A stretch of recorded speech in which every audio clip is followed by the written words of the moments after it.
কি বলবেন? দেখুন, গোটা নন্দীগ্রামে নির্বাচনকে সামনে রেখে যে কাজ চালাতে চাইছে, শুভেন্দু অধিকারীর হাত ধরে নন্দীগ্রামের বুকে এরকম ঘটনা আগেও ঘটেছে। শুভেন্দুবাবু এই সমস্ত রাজনীতির ত্রাতা বিধাতা সবকিছু। শুভেন্দুবাবু তিনি এই রাজনীতিকে, এই মাটির আমদানি করেছেন উনি।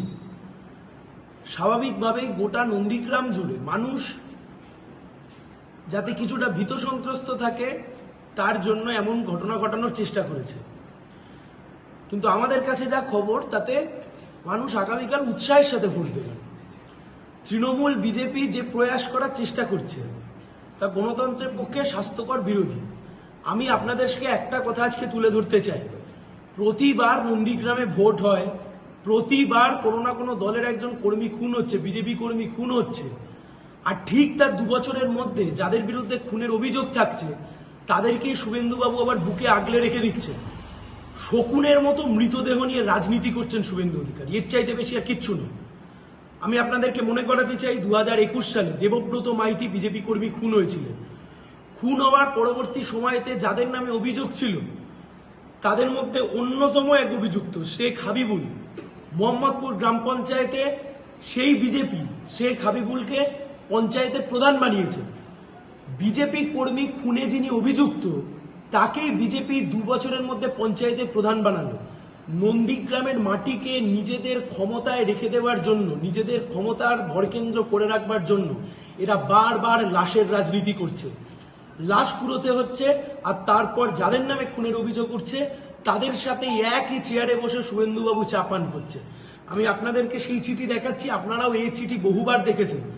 যে দেবব্রত মাইতি বিজেপি কর্মী খুনের পরে যে শুভেন্দুবাবু বলেছিলেন দেবব্রত মাইতির গোটা পরিবারকে আমি বিচার পাইয়ে দেব, দেবব্রত মাইতির গোটা পরিবার আজ অব্দি বিচার পায়নি, 2021 সালের শহীদ।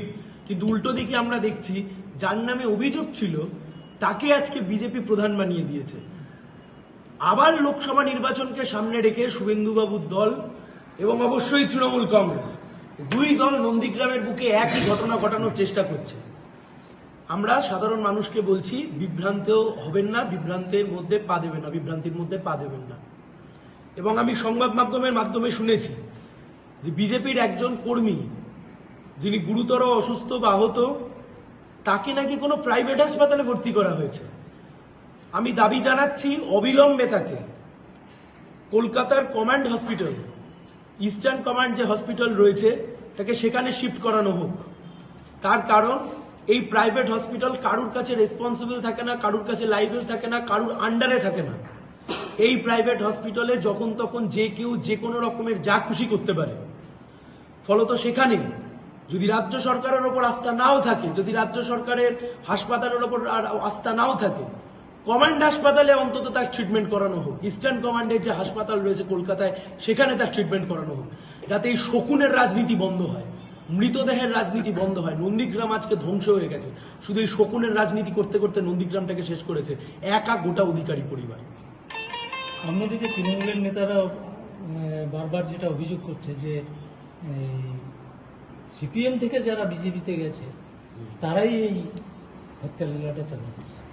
শুভেন্দুবাবু কোন দল থেকে বিজেপিতে গেছেন? শুভেন্দুবাবু কোন দল থেকে বিজেপিতে গেছেন? নন্দীগ্রামের বিধায়ক ছিলেন শুভেন্দু অধিকারী তৃণমূল কংগ্রেসের। নন্দীগ্রামের বিধায়ক এই মুহূর্তে বিজেপির বিধায়ক।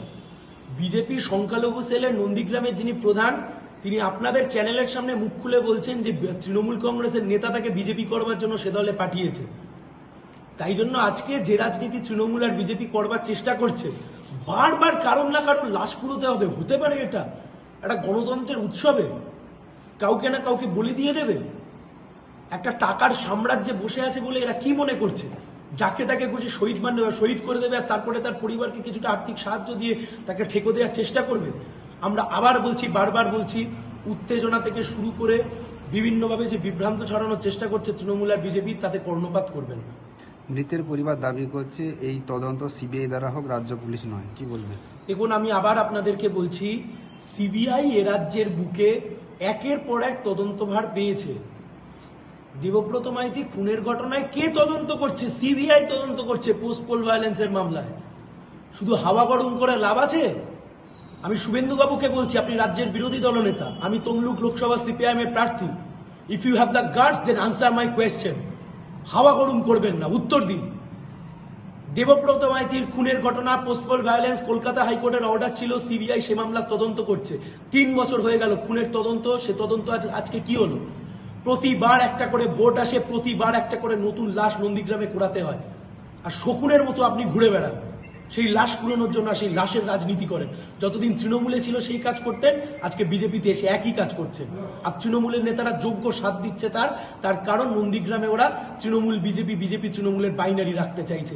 আগামীকাল নন্দীগ্রামে উৎসবের আমেজে ভোট হবে, উৎসবের আমেজে ভোট হবে আগের দিন। আগামীকাল নির্বাচন রয়েছে, প্রস্তুতি কি বলবেন এই নিয়ে? দেখুন, প্রস্তুতি আমাদের যা প্রচার কার্য যা ছিল, সে প্রচার কার্য আমরা শেষ করেছি দীর্ঘ 70 দিন ধরে। আমাদের কমরেডরা মাঠে ঘাটে ময়দানে বাজারে এলাকায় মানুষের বাড়ি বাড়ি গিয়ে সব জায়গায় প্রার্থী সমেত আমরা গিয়ে প্রচার করেছি। সংবাদ মাধ্যম আজ স্বীকার করতে বাধ্য হচ্ছে যে হ্যাঁ, এরা সবচাইতে বেশি খেটেছে, এরা সবচাইতে বেশি প্রচার করেছে। প্রচার কাজ শেষ, বুথে এজেন্ট থাকবে, মানুষ ভোট দেবে, আর প্রার্থীকাল ময়দানে থাকবে। বেশ কিছু সরকার বেশ কিছু